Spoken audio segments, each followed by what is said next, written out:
Stepstone presenting Vira, truly independent AI homes, 0% no other charges. போரூருக்கே இது புதுசு at Kattupakkam Porur.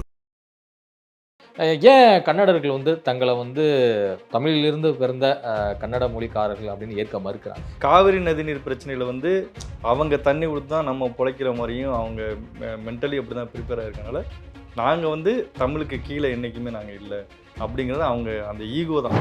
கன்னடாகாரம் பண்ணுறது கிட்டத்தட்ட ஒரு சிங்கள இனவரியர்கள் பண்ணுற மாதிரி தான். அதான் 2016 நடந்துச்சு, கண் கூட பார்த்தோம். திராவிட கட்சிகள் எதையுமே பேசாமல் இது அமைதியாக இருக்காங்கல்ல, இது திராவிட பிரச்சனை தானே. இது திரைத்துறையில் பேசுவாங்க, தமிழ் தான் வாழணும், தமிழ் தான் எல்லாம் ஆட்சி பண்ணணும், தமிழ் தான் எல்லாமே பண்ணணும்னு சொல்லுவாங்க. ஆனால் தமிழுக்காக தான் நாங்கள் எல்லாம் இருக்கோம் அப்படிப்பாங்க. ஆனால் யாருமே தமிழுக்காக, தமிழ் பிரச்சனைக்காக இந்த நடிகர் சங்கங்களோ தயாரிப்பாளர் சங்கமோ எதுவுமே குரல் கொடுக்கும். தமிழ் தேசியம் சார்ந்து பேசுகிறவங்க இல்லை தமிழ் சார்ந்து பேசுகிறவங்க அடித்து இந்த சண்டையை கமலுக்கு ஆதரவாக பேசுவோம். அதில் நடக்கிற பெனிஃபிட்ஸ் எல்லாம் உடனே திராவிடம் தான் பண்ணுதுன்னு சொல்லி அவங்க வாங்கிப்பாங்க. ஆனால் விஜய் கொடுக்காக தான் ரொம்ப ஆச்சரியமாக இருக்குது. கமலுக்கான ஒரு ஆதரவு குரலோ எதிர்ப்பு குரலோ ஏதோ ஒன்று ஒரு விஜய் பதிவு பண்ணியிருக்காங்க.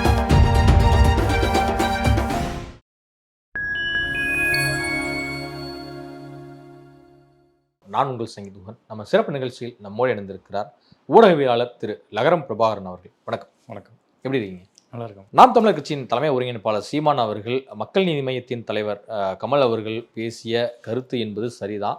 தமிழிலிருந்து தோன்றியது தான் கன்னடம். இதுக்கு வரலாற்று சான்றுகள், ஆவணங்கள், வரலாற்று ஆய்வாளர்களால், வல்லுநர்களால் நிரூபிக்கப்பட்டிருக்கு. அதன் காரணமாக கமல் அண்ணா மன்னிப்பு கேட்க தேவையில்லை, கேட்டுறாதீங்க அப்படிங்கிறதுன்னு சொல்லியிருக்காரு. இதற்கு அங்கே கன்னட அமைப்புகள் பலமாக எதிர்ப்பு கிளம்பி இருக்கு. இவருடைய பேச்சுக்கும் ஏற்கனவே கமல் அவருடைய பேச்சுக்கு பயங்கரமாக எதிர்ப்பு கிளம்பி இருந்த நிலையில் இப்போ சீமான் அவருடைய இந்த பேச்சும் அங்கே பெரும் பதற்றமடைய செய்திருக்கிறது. ஏன் கன்னடர்கள் தங்களை தமிழிலிருந்து பிறந்த கன்னட மொழிக்காரர்கள் அப்படின்னு ஏற்க மறுக்கிறாங்க? இல்லை, அது கன்னடர்களுக்கு ஒரு ஈகோ பிரச்சனை தான். அவங்க நாங்கள் தமிழை விட நாங்கள் தமிழ்லேருந்து நாங்கள் வந்ததா அப்படிங்கிற ஒரு ஈகோ பிரச்சனையை தவிர அவங்களுக்குன்னு அந்த வரலாறு, இப்போ அவங்க சொல்கிறாங்கல்ல, நாங்கள் தமிழ்லேருந்து கன்னடம் வரலன்னு சொல்கிறாங்கல்ல, சரி கன்னடம் எதுலேருந்து வந்தது அப்படிங்கிற வரலாறு இருக்கான்னா அவங்கள்ட்ட கிடையாது. அது ஒரு ஈகோ பிரச்சனை தான். நாங்கள் என்றைக்குமே ஒரு ஒரு ஒரு கட்சியில் இருந்தோ ஒரு இடத்துல இருந்தோ ஒரு பங்காளி பிரச்சனைகள் வெளியே போகிறாங்கன்னா அவங்க என்றைக்குமே இருந்த இடத்த தாழ்மைப்படுத்தி தான் பேசுவாங்க. அதுபோல் அவங்களுக்கு கன்னடர்களுக்கு தமிழனாலே ஒரு தாழ்மைப்படுத்தி பேசுகிறது, தமிழனுக்கு மேலே தான் நாங்கள் உயர்வா அப்படின்னு சொல்லி பேசுகிறது, தமிழன் எங்களுக்கு அடிமையாக இருப்பான் அப்படின்னு சொல்லி பேசுகிறது, இதெல்லாம் அவங்களுக்கு ஒரு சைக்காலஜிக்கலாக அவங்க இருக்காங்க. இப்போ இங்கே தமிழ்நாட்டிலேருந்து நிறைய பேர் அங்கே போய் வேலை பார்க்குறாங்கல்ல, அதனாலேயும் அவங்க தமிழன் நமக்கு அடிமையாக தான் இருப்பான் அப்படிங்கிற மாதிரி எண்ணமும், காவிரி நதிநீர் பிரச்சனையில் அவங்க தண்ணி கொடுத்து தான் நம்ம பிழைக்கிற மாதிரியும் அவங்க மென்டலி அப்படி தான் ப்ரிப்பேர் ஆகிருக்கனால நாங்கள் தமிழுக்கு கீழே என்றைக்குமே நாங்கள் இல்லை அப்படிங்கிறது அவங்க அந்த ஈகோ தான். மனநிலை தான்.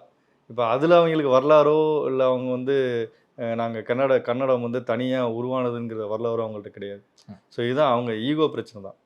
ஆனால் அந்த ஈகோ பிரச்சனையை இங்கே தமிழ்நாட்டில் இப்போ சீமானவர்கள் பேசுனதை பார்க்கும்போது சீமானை தவிர வேறு யாருமே இவ்வளோ ஸ்ட்ராங்காக கமலுக்கு ஆதரவாக யாருமே சொல்லலை. இப்போ வேல்முருகன் பேசியிருக்காரு, திருமாவளவன் பேசியிருக்காரு, எல்லாம் பேசியிருக்காங்க.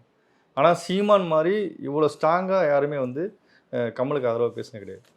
கூட்டணி கட்சி அவர் கமல் திமுக கூட்டணிலாம் இருக்கார். ஆனால் திமுகலேருந்து கூட ஒரு குரல் கூட எழும்பலை. கனிமொழி அவர்கள்ட்ட கமல் குறித்து பேசும்போது அதை பற்றி என்கிட்ட பேசாதீங்கன்னு சொல்லி நான் போயிடுறாங்க. இது மாதிரி திமுக கூட்டணியில் உள்ளவங்களும் இப்போ திருமாவளவனும் வேல்முருகனும் மெல்லமாக தான் பேசுகிறாங்க தவிர ரொம்ப ஸ்ட்ராங்காக கமலுக்கு ஆதரவாக பேசலை. கமல் மன்னிப்பு கேட்கக்கூடாது அப்படின்லாம் யாருமே சொல்லலை. ஆனால் சீமானவர்கள் மட்டும் இதில் ரொம்ப கமலுக்கு உறுதுணையாக நிற்கிறாரு. நாம் தமிழர் கட்சியும் இது ரொம்ப உறுதுணையாக நிற்கிறாங்க. இப்போ நீங்கள் பார்த்தீங்கன்னா தமிழ் சார்ந்து, தமிழ் மொழி சார்ந்து இல்லை எந்த சிக்கல் வந்தாலும் அவங்க மாற்றுக் கட்சியில் இருந்தாலும் சீமான் தான் முதல் குரலாக கொடுப்பார். உதயநிதி அவர்கள் சனாதனம் பற்றி பேசினப்பையும் சீமான் தான் எதிர்த்து பேசியிருக்காரு. அவர் மாற்றுக் கட்சியாக இருந்தாலும் இது அவர் தீவிரமாக இருக்கக்கூடிய கட்சியாக இருந்தாலும். அதே போல் காவிரி நதிநீர் பிரச்சனையில் அங்கே ஸ்டாலின் அவர்கள் படத்தை வச்சு ஒரு இறந்து போன மாதிரிலாம் சடங்கெல்லாம் பண்ணாங்க. அதுக்கும் சீமான் அவர்கள் கண்டனம் தெரிவித்தார். அவர் பயங்கரமாக பேசினார். அப்போ திருமாவளவன் பற்றி யார் பேசினாலும் சரி, இல்லை வேறு யாராச்சும் தமிழ் கட்சிகள் தலைவர்கள் யாராச்சும் பிரச்சனை வந்தாலும் சரி, முதல் குரலாக என்றைக்குமே சீமான் தான் இருக்கும். அந்த வகையில் சீமான் சொன்ன கருத்து சரி அப்படிங்கிறனால தான் யாருமே எதுவுமே பேசலை. சீமான் கருத்துக்கு யாருமே எதுவும் ரியாக்ட் பண்ணி மற்றவங்க வந்து பேசலை. ஆனால் விசிகாவை சேர்ந்த வன்னியரசு வந்து பேசியிருக்காரு. இது வந்து இனக்கலவரத்தை தூண்டுறது, அது வந்து 2 இனங்களுக்கு சண்டை முட்டுற மாதிரி வந்து பேசியிருக்காரு. சீமான் அவர்லாம் பேசியிருக்காரு. இங்கே எப்படி கன்னடார்களுக்கு ஒரு ஈகோ பிரச்சனையோ, வன்னியரசு போன்றவர்களுக்கு வந்து சீமான் மேலே இருக்க வன்மம். அந்த வன்மத்தில் சீமான்லாம் அந்த கருத்தை சொல்லும்போது அவரால் அதை வந்து ஏற்றுக்க முடியல. என்னடா இப்படியெல்லாம் வந்து கமலுக்கு ஆதரவு தெரிவிக்கிறாரு, இவர் வந்து ஏதாச்சும் ஒரு பாயிண்டில் வந்து சீமானை வந்து பேசணும்னு சொல்லிட்டு சீமானை போய் எது சொன்னாலும் கடிப்பாங்கல்ல, அந்த மாதிரி வகையில் வந்து வன்னியரசு வந்து அவர் கடிச்சு வச்சிருக்காரு. ஆனா திருமாவுடைய நிலைப்பாடு வந்து தமிழிலிருந்து பிறந்துதான் கன்னடம், இதை கன்னடர்கள் வந்து இப்போ ஏற்றுக்கொள்ளாம இருக்கலாம், ஆனா வரும் காலங்களில் வந்து எல்லாமே அவங்க புரிஞ்சுக்குவாங்க அப்படின்னு நம்புறேன் அப்படிங்கிற இதில் வந்து குறிப்பிட்டிருக்காரு. விசிகால நீங்க பாத்தீங்கன்னா விசிகா டீம் ஒன்று இருக்கு, திருமாவளவர்கள் டீம் இருக்கு.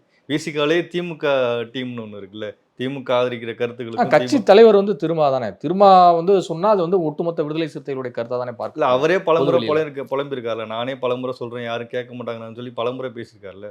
அந்த வகையில் சீமானை பேசுறதுல இவங்க ரொம்ப தீவிரம், அதில் வந்து அவங்க இறங்குறதே கிடையாது. சீமானை ஏதாவது விஷயம் வாயை திறந்தாருன்னா அவரை வந்து கடிக்கிறதா, அவர் திட்டுறதா இருக்கணும், அவரை வந்து டீஸ் பண்ணுறா இருக்கணும், எல்லாமே வந்து பண்ணுறாங்க.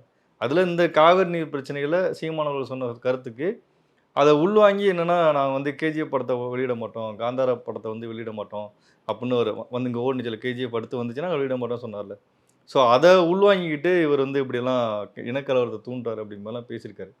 ஆக்சுவலாக இது வந்து என்னென்னா, நம்ம கேஜிஎஃப் படத்தை 3வது பாகம் வந்துச்சுன்னா வெளியிடுறதோ, இல்லை கர்நாடகா படங்கள் இங்கே வந்தால் வெளியிட மாட்டோம்னு சொல்கிறதோ வந்து ஒரு தற்காப்பு ரியாக்ஷன் தான். அவன் வந்து நம்ம அடிக்கிறதுக்கு நம்ம தயாராக இருக்கான், அவங்க அடிக்கிறான், இல்லை வந்து தக்லைஃப் படம் வந்து அங்கே ரிலீஸ் ஆகாத விடமாட்டேன்னு சொல்கிறான். அதுக்கான ரியாக்ஷன் தான் இங்கே நம்ம கொடுக்குறோம் தவிர, சும்மா போகிறவனை பிடிச்சி நம்ம கர்நாடகாரனை எவனையும் அடித்தது கிடையாது, கர்நாடகாரனை யாரையும் வந்து பிடிச்சி எதுவுமே பண்ண கிடையாது. 91 கலவரத்தில் கூட அங்கேருந்து சாரசாரியாக தமிழ் மக்களை வந்து அகதிகளாக அங்கே தமிழ்நாட்டு தான் வந்தாங்க. பல லட்சம் மக்கள் எல்லாம் 10 லட்சம் மக்கள் வந்தாங்க. இப்போ 2016 வந்து நான் கண் கூட பார்த்துருக்கேன். 2016 கேபிஎன் பஸ் 56 பஸ்ஸை வந்து அங்கே கொளுத்தி 16 கொளுத்திட்டாங்க. ஏன்னா தமிழ்நாட்டு பஸ் அப்படிங்கிறனால அங்கேருந்து அந்த லாரி டிரைவரை இறக்கி அவனை அடிச்சு காவிரி வந்து எங்களுன்னு சொல்லு அப்படின்னு சொல்லி அடிச்சு அந்த வீடியோ வெளியிடுறாங்க. அது மாதிரி அங்கே ஒரு இன வெறியோடு தான் கன்னடர்கள் இருக்காங்க. அதுக்கு அந்த நேரத்தில் இங்கே தமிழ்நாட்டில் எதுவும் போராட்டம் நடந்துச்சுன்னா எதுவுமே ரொம்ப பெரிய அளவில் இங்கே போராட்டம் கிடையாது, அங்கங்கே சின்ன சின்ன போராட்டங்கள் தான் எழுப்பிடுச்சு. அந்த நேரத்தில் தான் நாம் தமிழர் கட்சியை சேர்ந்த காவிரி செல்வன் விக்னேஷ் வந்து நாம் தமிழர் கட்சி ஒரு போராட்டம் அறிவிக்குது, பேரணி அறிவிக்குது இதே காவிரி பிரச்சனைக்கு. அந்த போராட்டத்தில் வந்து அவர் வந்து தன்னை தீக்குளிச்சு இறந்து போகிறாரு. ஸோ தமிழர்கள் இப்படி தான் ரியாக்ட் பண்ணுவாங்க, வந்து அவனோட இதை உடைக்கிறதோ இல்லை வந்து கன்னடிக்காரனை அடிக்கிறதோ அப்படிலாம் பண்ண மாட்டாங்க. தன்னை வந்து உயிர் தியாகம் பண்ணி அதுக்கு ஏதாச்சும் இந்த மக்கள் போராடுவாங்கள தான் பார்ப்பாங்க தவிர, அவனையெல்லாம் வந்து துன்படுத்த மாட்டாங்க, இவங்க இனவரி மாதிரிலாம் பண்ண மாட்டாங்க. இப்போ கன்னடாகாரம் பண்ணுறது கிட்டத்தட்ட ஒரு சிங்கள இனவரியர்கள் பண்ணுற மாதிரி தான். ஏதாச்சும் ஒரு தமிழர்களுக்கு பிரச்சனை வந்துச்சுன்னா சிங்களக்காரன் என்ன பண்ணுவாங்கன்னா, தமிழ் கடைகளை உடைக்கிறது, எங்கே தமிழர்களை அடிக்கிறது அப்படின்னு இது பண்ணுவாங்கள்ல, அதே தான் கர்நாடகாவிலையும் நடக்குது, கர்நாடகாவில் நடக்கும். அதான் 2016 நடந்துச்சு, கண் கூட பார்த்தோம். இப்போயும் அது மாதிரி நடக்குமானா இப்போயும் அங்கே நடக்கும். இங்கே வந்து எந்த ரியாக்ஷனும் இருக்காது. இங்கே தமிழ் தேசிய கட்சிகள் சார்ந்து சீமானவர்களோ இல்லை பே மணியரசன் ஐயா அவர்களோ இவங்க தான் போராட்டம் நடத்துவாங்க தவிர மற்ற அனைத்து கட்சியுமே அமைதியாக தான் இருக்கும். இப்பயும் அமைதியாக தானே இருக்காங்க. அங்கே வந்து சித்தராமையா பேசுகிறாரு, டிகே சிவகுமார் பேசுகிறாரு, நீதிபதி முதற்கொண்டும் பேசுகிறாங்க, முதல்வர் எடியூரப்பா எல்லாருமே பேசுகிறாங்க. ஆனால் இங்கேருந்து தமிழக முதல்வர் வந்து ஆர்சிபி வெற்றி பெற்றதுக்கு வந்து ட்வீட் போடுறாரு, முன்னாள் முதல்வர் வந்து அதே போல் ஆர்சிபி வெற்றி பெற்றதுக்கு ட்வீட் போடுறாரு. இந்த தலைவர்கள் யாருமே வந்து இந்த பிரச்சனையை தக்லைஃப் பிரச்சனைக்கு இப்படி அங்கே கலவரம் வந்துடும்னு கூட நீங்கள் அமைதியாக இருங்க, ஒரு சுமூகமாக தீர்வுன்னு கூட எந்த கருத்தையுமே அவங்க சொல்லலை. அப்போ இது எப்படி அணுகிறது? திமுக சார்பில் நகராட்சி நிர்வாகத்துறை அமைச்சர் கே நேரு வந்து என்ன சொல்கிறாருன்னா, தமிழிலிருந்து பிறந்ததுதான் கன்னடம், கமல் பேசியது சரிதான் அப்படிங்கிறாரு. இல்லை அது ரொம்ப லேட்டாக தான் சொல்கிறாரு, ஒரு 2-3 நாள் கழிச்சு தான் அவர் லேட்டாக சொல்கிறார். அது அவரோட கருத்து, கட்சி தலைமை என்ன சொல்லுது?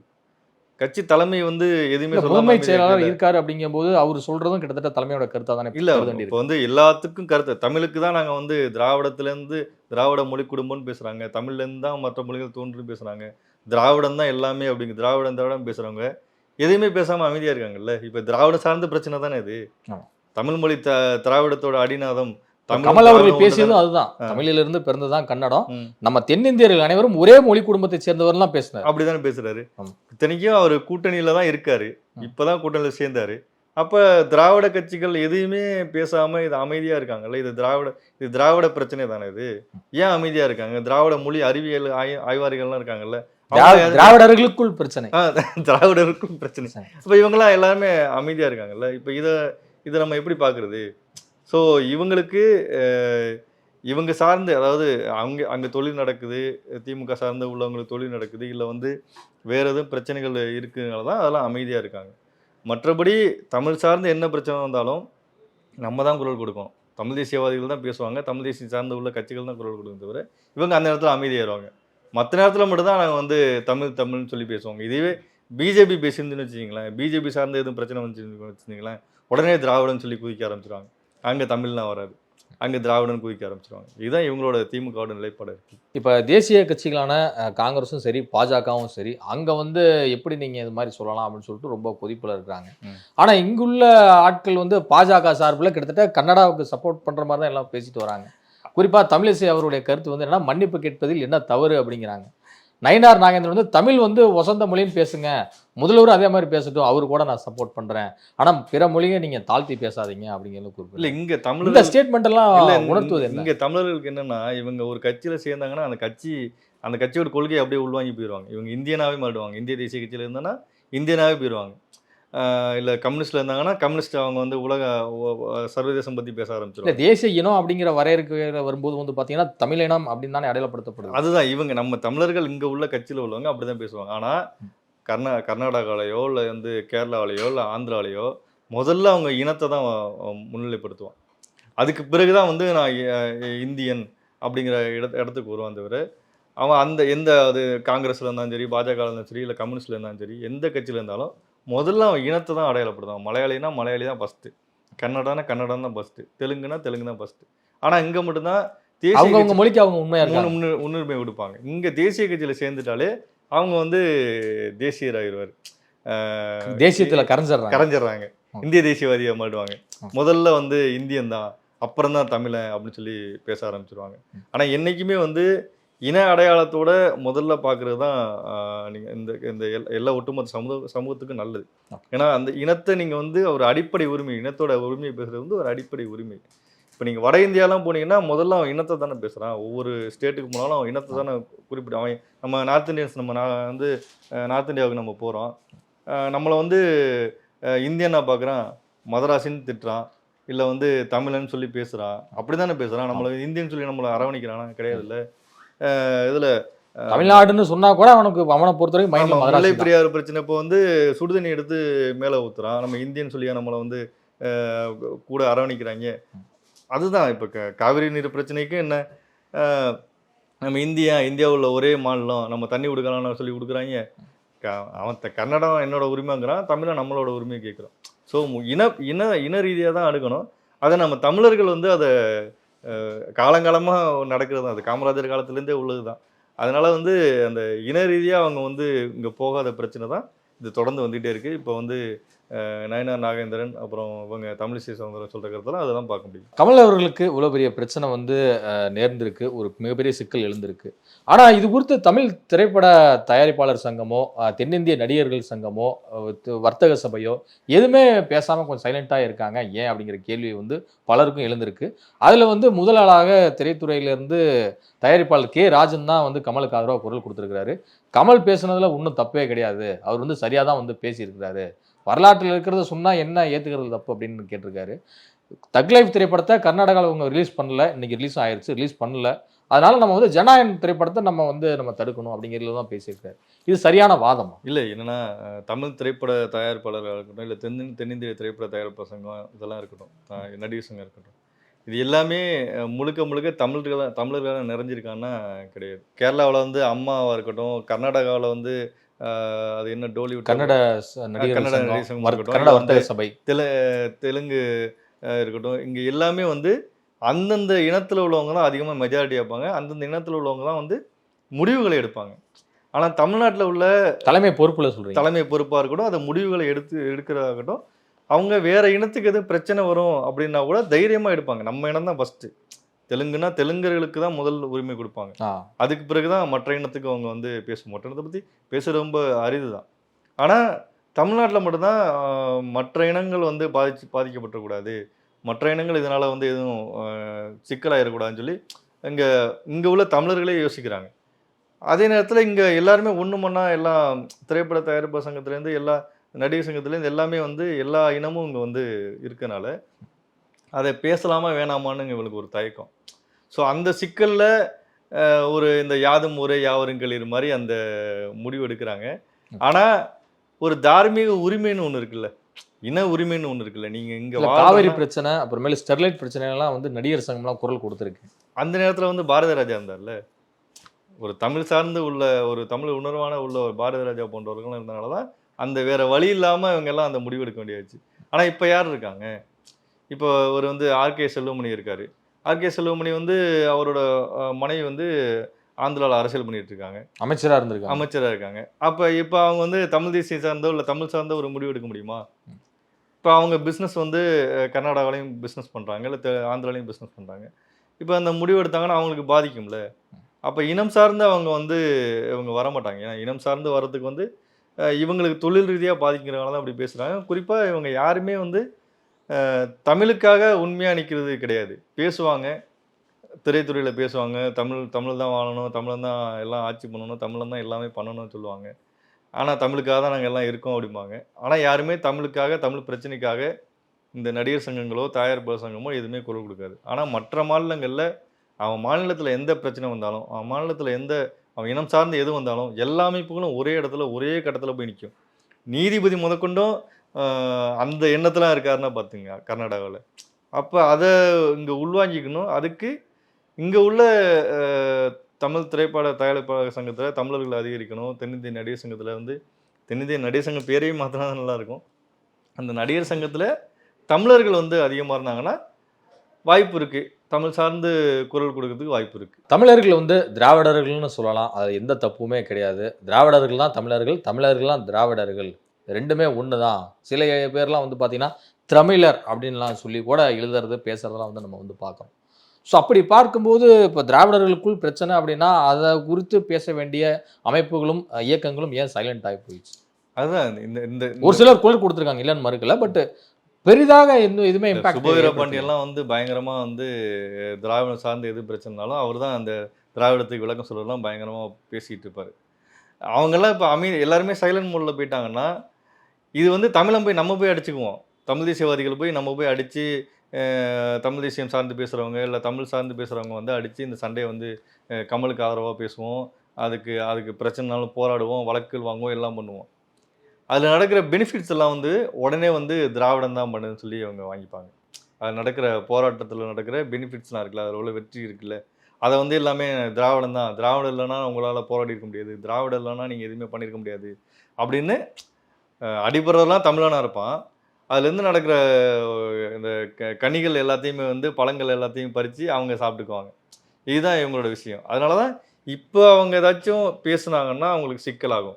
இப்போ அவன் திருப்பி கேட்பான்ல, நான் திராவிடம் இல்லைன்னு சொல்லிடுவான்ல கன்னடக்காரன். நீங்கள் திராவிடம் தான் சொல்லி நீங்கள் பஞ்சாயத்து பேசுகிறீங்கன்னு வச்சிங்களேன், கன்னடிகா சொல்லுவான்ல, நான் வந்து திராவிடன், எனக்கு திராவிடன் என்ன தெரியாதுன்னு சொல்லிடுவான்ல. தமிழ்நாட்டை மட்டும் தான் நீங்கள் திராவிடன்னு ஊட்டிகிட்டு இருக்கீங்க, கர்நாடகாவிலையோ இல்லை ஆந்திராவிலையோ மலையாளத்துலேயோ கேரளாவிலையோ எங்கேயாச்சும் திராவிடன் போய் உருட்ட முடியுதா? அப்போ அந்த உருட்டுகள்லாம் வந்து அங்கே எடுபடாது, அது வந்து உடஞ்சிரும். அப்படிங்கிறனால தான் இப்போ வந்து ரொம்ப அமைதியாக இருக்காங்க, புட்டு உடஞ்சிருக்கிறனால தான் இந்த அமைதிக்கு இதான் காரணம். கமலுக்கு ஏன் வந்து விஜய் அவர்களும் ரஜினி அவர்களும் குரல் கொடுக்கல அப்படிங்கிற ஒரு கேள்வியும் வந்து மக்கள் மத்தியில் எழ ஆரம்பிச்சிருக்கு. ஏன் இவங்க எல்லாருமே உச்ச நடிகர்கள் தான், ரஜினி, கமல், அப்புறமேல வந்து விஜய், அஜித், விக்ரம் எல்லாருமே. ஆனால் ஒரு அரசியல்வாதியாக மாறி இருக்கிறாரு விஜய் அவர்கள். அதே சமயம் இன்னொரு பக்கம் அரசியலுக்கு வரேன்னு சொல்லி வராமல் போனவர் ரஜினி ஏன் குரல் கொடுக்க அப்படின்னு ரஜினி குரல் கொடுக்காம இருக்கிறதுக்கு வந்து ரஜினி வந்து ஒரு ஆல்ரெடி ஒரு கர்நாடகத்துலேருந்து வந்தவர் தானே.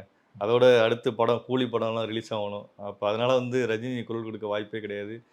ஏற்கனவே பல அடிகள் வாங்கியிருக்காரு இந்த காவிரி நீர் பிரச்சனையிலேருந்து. இல்லை, அவருக்கு ஒரு பிரச்சனைனா எல்லாருமே வந்து குரல் கொடுக்கும்போது இப்போ சக நடிகருக்கு ஒரு பிரச்சனைங்கும் போது வந்து தோளோட தோல். இல்லை, கமலுக்கு ரஜினி கொடுக்கறதுக்கு வாய்ப்பு ரொம்ப குறைவு. கொடுத்தாருன்னா அவரு சிக்கலாகும். ஆனால் விஜய் கொடுக்காத தான் ரொம்ப ஆச்சரியமா இருக்கு. ஏன்னா ரஜினி வந்து அரசியல்லேருந்து ஒதுங்கிட்டாரு. ம். ஆனால் விஜய் வந்து அரசியல் கட்சி தொடங்கி ஒரு தமிழ்நாட்டில் உள்ள ஒவ்வொரு பிரச்சனைக்கும் வந்து குரல் கொடுத்து பேசும்போது கமலுக்கான ஒரு ஆதரவு குரலோ எதிர்ப்பு குரலோ ஏதோ ஒன்றை வந்து அவர் வந்து விஜய் வந்து பதிவு பண்ணியிருக்கணும். பதிவு பண்ணால் தான் அவரோட ஸ்டாண்டு தெரியும். திரைத்துறையில் இருக்காருங்கிறது ரெண்டாவது விஷயம். இவங்க 2 பேரும் திரைத்துறையில் வந்தாங்கிறது ரெண்டாவது விஷயம். ஆனால் ஒரு அரசியல் ரீதியாக ஒரு இன ரீதியாக ஒரு சிக்கல் வருது அப்படிங்கும்போது விஜய் ஒரு அரசியல் தலைவருடைய கருத்து ரொம்ப முக்கியம். ஆமாம், அரசியல் கருத்து ரொம்ப முக்கியம். அப்போ இந்த காவிரி நீர் பிரச்சனை வரும்போதும் விஜயோட கருத்து என்னன்னு பார்ப்பாங்க. வேற தமிழ்நாட்டில் வேற பெரிய பிரச்சனைகள் வந்தாலும் விஜயோட கருத்து என்னன்னு பார்ப்பாங்க. அப்போ தற்கொலை பிரச்சனையில் கமலுக்கு பிரச்சனை வரும்போது விஜயோட கருத்து என்னன்னு பார்ப்பாங்க. இப்போ விஜய் இதிலெல்லாம் வந்து ரொம்ப குயிக்காக ரெஸ்பான்ஸ் பண்ணணும். அப்போ தான் ஒரு ஒரு அரசியல் கட்சி தலைவராக வந்து எமர்ஜி வர முடியும். இல்லைனா வந்து ரொம்ப அவர் வந்து அரசியலில் நீடிக்கிறதே ரொம்ப கஷ்டமாக போயிடும். முல்லை பெரியா பிரச்சனையில் அவரோட நிலைப்பாடு சொல்லணும். இது மாதிரி ஒவ்வொரு பிரச்சனையிலும் அவர் சொல்லணும். ஆனால் அவர் ரொம்ப ஆக்டிவான பொலிட்டிஷியன் இல்லாமல் அப்பப்போ வாழ்த்து போடுறது, அப்பப்போ வந்து ஏதாச்சும் கண்டனம் தெரிவிக்கிறதுனா ஒரு பார்ட் டைம் அரசியல்வாதி மாதிரி தான் இருக்காரு. இல்லை, இப்போ முழு நேர அரசியலாவே இறங்கிட்டாரு. முழு நேர அரசியல்வாதினா முழு நேர அரசியல்வாதிக்கு ஒரு சிறந்த உதாரணம் வந்து சீமான் அவர்கள் தான். நீங்கள் சீமான்கிட்ட போயிட்டு காலையிலேருந்து சாயந்தரம் எப்போ எந்த கேள்வி கேட்டாலும், யார் என்ன கேள்வி கேட்டாலும் இதை பற்றி சொல்லுங்கள் அதை பற்றி சொல்லுங்கன்னா கூட அதுக்கு வந்து அவரோட பதிலை சொல்லிகிட்டே இருப்பார். எல்லாத்துக்கும் அவரோட பதில் வந்துட்டு இருக்கும். எல்லாத்துக்கும் அப்டேட் வந்துட்டு இருக்கு. எல்லாத்துக்கும் அறிக்கை வரும். எல்லாத்துக்கும் வந்து வாழ்த்து சொல்லணும்னா வாழ்த்து வரும், அறிக்கை வரணும்னா அறிக்கை வரும், போராட்டம் பண்ணா போராட்டம் பண்ணுவாங்க. ஒரு ஆக்டிவான அரசியல்வாதியாக இருப்பார். பாலிடிக்ஸ் அது வந்து விஜய்கிட்ட இருக்கணும். அப்படி இருந்தால் தான் நீங்கள் ஆக்டிவான பொலிட்டிஷியன். இப்போ எதிர்க்கட்சி தலைவர் எடப்பாடி அவர்களே கடந்த ஒரு 3-4 வருஷமாக வந்து ஆக்டிவாக இல்லாதனால தான் அண்ணாமலை ரொம்ப ஆக்டிவாக இருந்தாலும் அண்ணாமலைக்கு அந்த கிரெடிட் கிடச்சிச்சு. நீங்கள் அந்த யார் நீங்கள் ஆக்டிவாக இருந்தால் தான் நீங்கள் வந்து நீடிக்க முடியும். நீங்கள் சும்மா சினிமாவில் வந்து நாங்கள் வந்து சூப்பர் ஸ்டார் லெவலுக்கு நான் இருந்தேன், அரசியலை வந்து சாதிச்சிடுவேன் ஜெயிச்சிடுவேன்லாம் பண்ண முடியாது. அரசியலுக்கு வந்தால் இதெல்லாம் எதிர்பார்ப்பாங்க. நீங்கள் அதுக்கு என்ன விஜயோட கருத்துன்னு, இதுக்கு விஜயோட கருத்துன்னு எதிர்பார்ப்பாங்க. அதை வந்து விஜய் அவர்கள் சீமான்ட்டேருந்து எந்த அரசியல் கட்சி தொடங்கினாலும் யார் பண்ணாலும் சீமான்ட்டேருந்து இவங்க கற்றுக்கிட்டாங்கன்னா ஒரு ஆக்டிவான அரசியல்வாதியாக இருக்கலாம், இந்த அரசியலையும் சாதிக்க முடியும். தமிழக வாழ்வுரிமை கட்சியின் தலைவர் சட்டமன்ற உறுப்பினர் வேல்முருகன் அவர்கள் வந்து சமீபத்தில் ஒரு பொதுக்கூட்டத்தில் பேசும்போது விஜய் அவர்கள் குறித்து ஒரு கடுமையான ஒரு சர்ச்சைக்குரிய ஒரு வகையில் வந்து பேசியிருக்கிறார். இது சோஷியல் மீடியாவில் வந்து பார்த்தீங்கன்னா மிகவும் வைரலாகி அவருக்கு பலத்த கண்டனங்களை வந்து பெற்று தந்து கொண்டு இருக்கிறது. இதில் என்ன நம்ம கேட்குறோம் அப்படின்னா, ஏன் வேல்முருகன் இது மாதிரியான ஒரு ஸ்டேட்மெண்ட்டை வந்து எடுக்கிறார், இந்த ஒரு நிலைப்பாடு? வேல்முருகன் ஆரம்பத்தில் என்னன்னா தமிழக அவர் நடிகர் அரசியல் எதிர்க்கிறாரு, சரி, அவருடைய ஒப்பீனியன். பட் இது மாதிரி பர்சனல் அட்டாக்லாம் போக வேண்டிய தேவை என்ன? இல்லை, அதுதான் ரொம்ப பார்த்தோன்னே ரொம்ப ஷாக்காக இருக்குது. என்னன்னா ஆரம்பத்தில் டிவிகேக்கும் தமிழக வாழ்வுரிமை கட்சிக்கும் தமிழக வெற்றி கழகத்துக்கும் என்ன பஞ்சாயத்துன்னா, டிவிகேங்கிற பேரை வந்து யார் யூஸ் பண்ணுறது அப்படிங்கிறது தான். தமிழக வாழ்வுரிமை கட்சி என்ன சொல்கிறாங்கன்னா, நாங்கள் ஆரம்பத்துலேருந்தே பயன்படுத்திகிட்டு இருக்கோம், நீங்கள் பயன்படுத்தக்கூடாதுன்னு சொல்லி ஃபஸ்ட்டு வேல்முருகன் அப்படி தான் ஃபஸ்ட்டு ஸ்டேட்மெண்ட் அந்த மாதிரி தான் வந்துச்சு. ஆனால் இப்போ சமீபத்தில் வந்த வேல்முருகனோட ஸ்டேட்மெண்ட்டு அரசியல் ரீதியாக வந்து விஜய் எதிர்க்கிற மாதிரி தெரியல.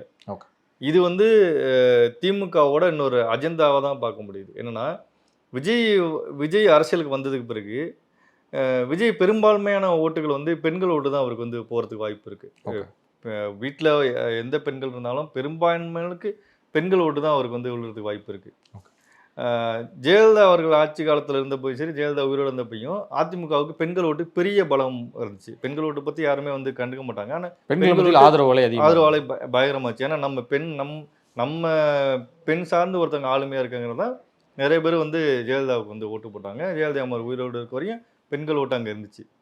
அந்த ஓட்டுகளை யூட்டிலைஸ் பண்ணுறதுக்கு தான் திமுக என்ன பண்ணுறாங்கன்னா, மகளிர் உரிமை தொகை, விடியல் பேருந்து, அப்புறம் வந்து புதுமை பெண் திட்டம், இது மாதிரி வந்து பெண்களுக்குன்னே சில நிறைய திட்டங்களை வந்து திமுக வந்து ஆட்சிக்கு வந்ததுலேருந்தே பண்ணிக்கிட்டு இருக்காங்க.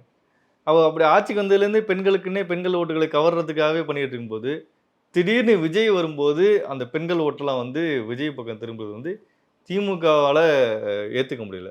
அதனால தான் விஜய் அரசியலுக்கு வந்த பிறகு விஜய் அரசியல் ரீதியாக விமர்சிக்காமல் அவரை வந்து திரிஷா கூட அப்படி போகிறாரு, இப்படி தனியாக ஃப்ளைட்டில் போனார் அப்படின்னு சொல்லி நிறையா அந்த வாடகை வாய்கள், திராவிட வாடகை வாய்களாக இருக்கட்டும், இல்லை திராவிடத்துக்காக வேலை செய்கிற ஒரு ஹைனாக்களாக இருக்கட்டும், இவங்க எல்லாமே வந்து விஜயை கடிச்சு கொத்துறது நம்ம பார்த்துருப்போம். திருச்சி சூர்யா சிவாலேருந்து அவரோட பர்சனல் வாழ்க்கையெல்லாம் எடுத்து வந்து போட ஆரம்பிச்சிட்டாங்க. விஜயோட பர்சனல் வாழ்க்கையெல்லாம் போடும்போது விஜயை வந்து இமேஜாக டேமேஜ் பண்ணுறது. அவர் வந்து பெண்கள் விஷயத்தில் வீக்கானவர், பெண்களை இப்படி தான் பார்ப்பாரு அப்படின்னு சொல்லி இவங்க டேமேஜ் பண்ணுற அதே நேரத்தில் தான் வேல்முருகனோட இந்த ஸ்டாண்டு இந்த இந்த இந்த பேச்சை வந்து கிட்டத்தட்ட அதே ரீதியாக தான் பொருத்தி பார்க்கணும். அப்போ வேல்முருகனும் இதை பேசும்போது ஒரு அரசியல் கட்சி தலைவராக பேசும்போது இது அங்கேருந்து வந்த பேச்சு தான். நீங்கள் வந்து விஜய் இப்படி தான் பெண்கள் ரீதியாக தான் பேசணும். நீங்கள் வந்து விஜய் வந்து நீங்கள் இப்போ விஜய் மேலே விமர்சனம் இருக்குன்னா நீங்கள் வந்து அந்த நிகழ்ச்சி நடத்திட்டு நீங்கள் வந்து அரசியல் கட்சியாக நடத்தக்கூடாது, டிவிக்கு பற்றி பேசக்கூடாது, நீங்கள் அப்படி பேசக்கூடாதுன்னு சொல்லி தான் பேசுக்கணும். தவிர வேல்முருகன் பெண்கள் வந்து இப்படியெல்லாம் போய் கட்டி அணைச்சி முத்தம் கொடுக்கக்கூடாது, இப்படியெல்லாம் ஒரு கூத்தாடி வந்து இப்படி பண்ணக்கூடாதுன்னு சொல்லி பேசும்போது இங்கேயும் கூத்தாடிகள் இருக்காங்கல்ல, திமுகலையும் கூத்தாடிகள் இருக்காங்கல்ல, அப்புறம் எல்லாருமே நடிச்சு தானே வந்து அரசியலில் இருக்காங்க. தமிழ்நாட்டு அரசியலே 67 இருந்து இப்படிதான் எல்லாமே இருக்காங்க. அப்போ நீங்கள் விஜயை மட்டும் கூத்தாடிங்கிறது வந்து எந்த விதத்தில் நியாயம்? விஜயோட அரசியல் வேறு, ஆனால் விஜயை மட்டும் நீங்கள் கூத்தாடிங்கிறது வந்து விஜயை பர்சனலாக அட்டாக் பண்ணி திமுக வந்து டேமேஜ் பண்ணுறது தான் அந்த வேலை பார்க்குறாங்க. இது அவங்களுக்கு ஒரு பெரிய ஒரு பயம். அவங்களுக்கு இந்த பெண்கள் ஓட்டெல்லாம் அங்கே போயிடுச்சுன்னா அதிமுக ஜெயிச்சிரும், இல்லை வந்து நம்ம ஓட் பேங்க் கம்மியாயிரும் அப்படிங்கிறது வந்து பெரிய பயம். விஜய் அரசியலுக்கு வர்றது வந்து இளைஞர்கள் வர்றதை விட அவங்களுக்கு பெண்கள் ஓட்டு போகிறது தான் பெரிய சிக்கலை. இளைஞர்கள்லாம் வந்து பெரிய அளவில் அங்கே மாற்றத்தை உண்டு பண்ண மாட்டாங்க. ஆனால் வீட்டுக்கு ஒரு பெண் வந்து ஓட்டு போகிறதுக்கு எனக்கு தெரிஞ்ச அளவில் நீங்கள் சுற்றி எங்கேயும் விசாரித்து பார்த்தா தெரியும், விஜய் மேலே வந்து ஒரு பெண்களுக்கு ஒரு கிரேஸ் இருக்குது. திமுக என்ன நல்ல திட்டங்கள் பண்ணாலும் அந்த நல்ல திட்டங்கள்லாம் பார்த்து ஓட்டு போடலாமான்னு அவங்கள யோசிக்கும்போது விஜய் எனக்கு பிடிக்கும், விஜய் வந்து ஒரு ஒரு நல்ல கிரேஸ் இருக்குது, விஜய் வந்தால் நல்லா இருக்கும் அப்படின்னு சொல்லி ஒரு குட் ஆப்ஷன் இருக்குல்ல. எம்ஜிஆர் மாதிரி ஒரு கிரேஸ் தானே பெண்களுக்கு விஜய் மேலே இருக்குல்ல, அந்த கிரேஸில் விஜய்க்கு ஓட்டு போட்டுருவாங்க. அதை உடைக்கணும்னா இந்த மாதிரி பேச்சுக்கள்லாம் பேசினாதான், இந்த மாதிரி பர்சனலாக விஜயை டேமேஜ் பண்ணாதான் விஜயோட அந்த ஓட் பேங்கை வந்து உடைக்க முடியுங்கிறதுக்காக தான் அவங்கெல்லாம் பேசின பேச்சுலேருந்து இப்போ வந்து அப்படியே அங்கங்கே மாறி மாறி இப்போ வந்து ஒரு அரசியல் கட்சி பேசுகிற அளவுக்கு வந்திருக்கு. இன்னும் இது போல் நிறைய பேர் பேசுவாங்க. இது போல் இன்னும் நிறைய பேர் பேசி விஜயை பர்சனலாக அட்டாக் பண்ணி அவங்கள வந்து கொள்கை ரீதியாக பேச மாட்டாங்க. விஜய் வந்து பர்சனலாக அவர் வந்து நல்லவர் இல்லை, நல்ல நடத்த கட்டவர் அப்படிலாம் பேசுவாங்க. அதுக்கான அடுத்த கட்டம் தான் இப்போ ஒரு அரசியல் தலைவர் வேல்முருகன் பேசியிருக்குது. இதுவரை உங்கள் பல்வேறு கருத்துக்களை உங்களோட பார்த்து மிக்க நன்றி சார். நன்றி.